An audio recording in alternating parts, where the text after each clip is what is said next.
De l'invité d'Europe Soir, on en parlait il y a un instant dans le journal. Le gouvernement lance aujourd'hui une grande concertation avec les partenaires sociaux et les régions sur l'apprentissage.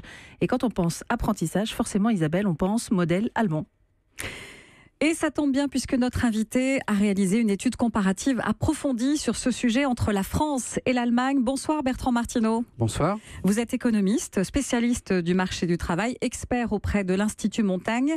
Alors l'Allemagne est le pays d'Europe qui compte le plus d'apprentis, 3 fois plus qu'en France, je crois, et qui présente un taux de chômage des jeunes 3 fois plus faible que celui des jeunes français.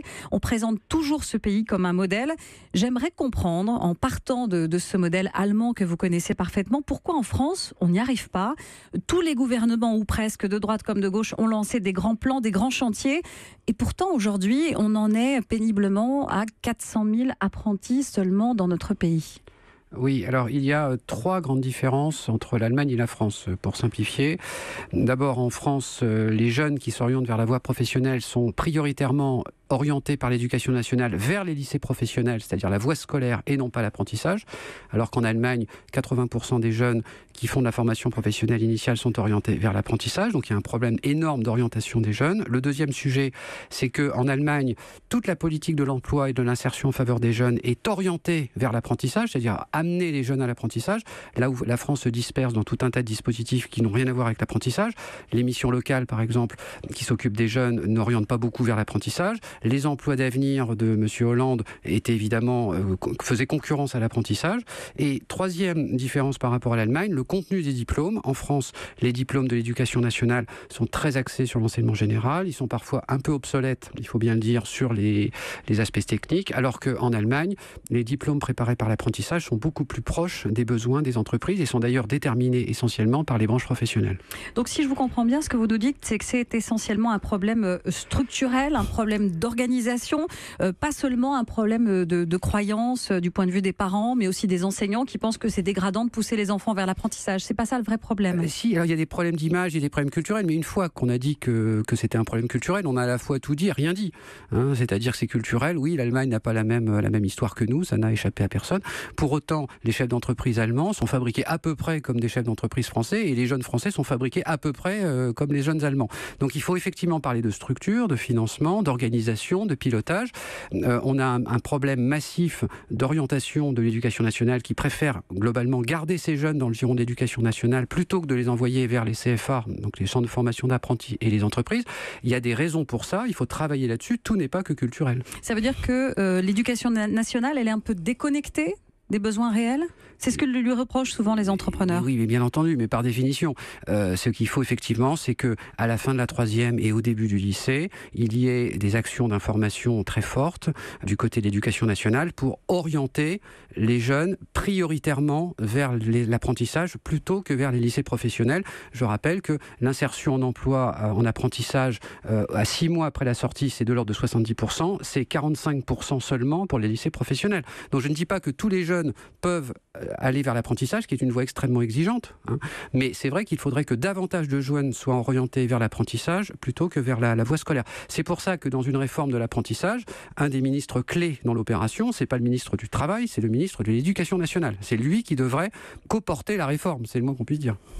Alors pour qu'on comprenne bien, aujourd'hui en France, il y a 3 acteurs de l'apprentissage. Il y a donc les branches professionnelles qui font part de leurs besoins en matière de main-d'œuvre, l'éducation nationale dont on vient de parler, qui définit le contenu des formations en fonction théoriquement des besoins des entreprises. Puis il y a aussi les régions. Et les régions, aujourd'hui, elles ont tout pouvoir pour ouvrir ou pour fermer des centres de formation d'apprentis. Pourquoi ces 3 acteurs n'arrivent pas à se coordonner ? À partir du moment où il y a 3 acteurs qui ont des logiques sensiblement différentes, on ne peut pas s'attendre à un résultat efficace. Évidemment. Donc en Allemagne, effectivement, vous avez un copilotage de l'apprentissage par les Länder, donc les régions allemandes et les branches professionnelles, mais en fait c'est plutôt les chambres consulaires, les chambres de commerce allemandes qui sont extrêmement puissantes, qui copilotent régionalement l'apprentissage, et il n'y a pas de ministère de l'Éducation nationale. Au-dessus de tout ça. Il y a simplement un État fédéral qui veille à ce que les diplômes préparés soient homogènes sur l'ensemble du territoire. Un point, c'est tout. Donc le système est très décentralisé en Allemagne. En France, vous avez effectivement des régions qui ont prise sur l'apprentissage depuis 1983. C'est une compétence fondamentale des régions.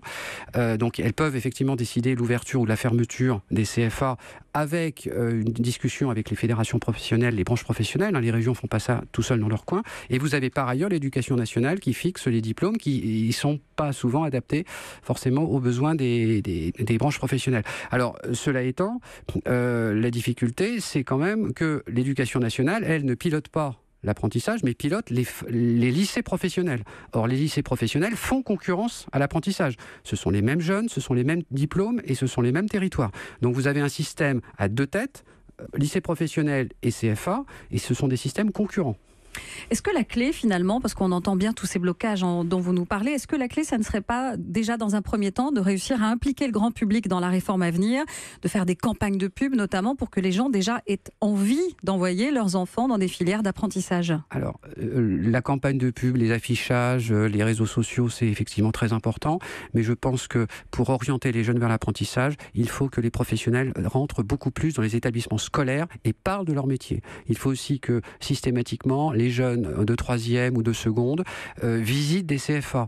Par exemple, je prends les métiers du bâtiment ou encore plus les métiers de l'industrie, ou une très mauvaise image, tout simplement parce que ni les jeunes ni les enseignants ne vont visiter effectivement comment fonctionne une industrie au XXIe siècle, qui n'a pas grand-chose à voir avec l'industrie des années 50 ou 60, une usine qui pollue, avec des mauvaises odeurs, avec du bruit, etc. Le travail à la chaîne a disparu, vous savez, dans l'industrie française. On est quand même dans du très haut de gamme.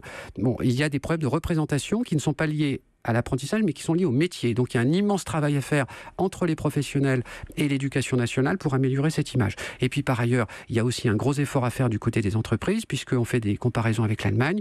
En France, les plus grands employeurs d'apprentissage, ce sont les très petites entreprises et les artisans, c'est très bien, mais ce serait bien aussi que les PME, les entreprises de taille intermédiaire et les grands groupes s'y mettent. Je rappelle qu'en Allemagne, la plupart des apprentis sont dans des grandes entreprises, ils sont chez Siemens, ils sont à la Poste, ils sont chez Volkswagen, alors qu'en France, l'apprentissage est trop concentré dans les très petites entreprises. Eh bien, merci beaucoup. Merci Bertrand Martineau, économiste spécialiste du marché du travail, expert auprès de l'Institut Montaigne. Merci pour cet éclairage sur l'apprentissage, alors que le gouvernement lance aujourd'hui une grande consultation sur la question. Un projet de loi est attendu pour le printemps prochain. Merci.